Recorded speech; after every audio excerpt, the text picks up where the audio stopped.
నాకైతే దేవుడే మేడం ఏదైనా కానీ. బాస్ అంటే నేను దేవుళ్ళగానే అనుకుంటాను. ఆయన చూస్తుంటే ఒక నరసింహస్వామి కనబడతారు నాకు.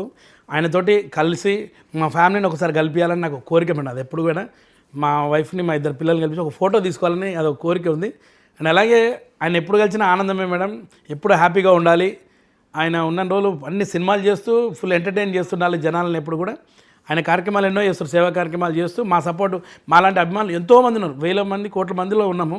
మేము ఎప్పుడు సపోర్ట్ ఉంటాం, ఎప్పటికీ మెగా ఫ్యామిలీకి ఏ రోజైనా సపోర్టే మేము.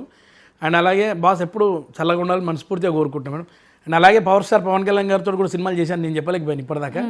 నేను తమ్ముడు సినిమా చేశాను, బద్రీ చేశాను, ఖుషి చేశాను, ఆ తర్వాత సర్దార్ గబ్బర్ సింగ్, ఇవి 4 సినిమాలు చేశాను సార్ తోటి.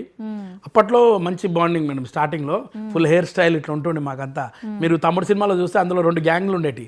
ఆపోజిట్ గ్యాంగ్లో మేము అనమాట. అప్పుడు విలన్ గ్యాంగ్ రాయల్ కాలేజెస్ ఉంటాయి, అందులో ఉంటుండే. అప్పుడు సార్ రెగ్యులర్గా రోజు మాట్లాడేవారు. అప్పట్లో ఇంత బాడీ గార్డ్స్ ఉండకపోతుండే సార్ ఒక్క ఆయన ఉంటాడు, పోయి కూర్చొని మాట్లాడుతుండే, అంత బాగుంటుండే. అప్పుడు తర్వాత సర్దార్ గబ్బర్ సింగ్కి మాట్లాడదాం కూడా కష్టం.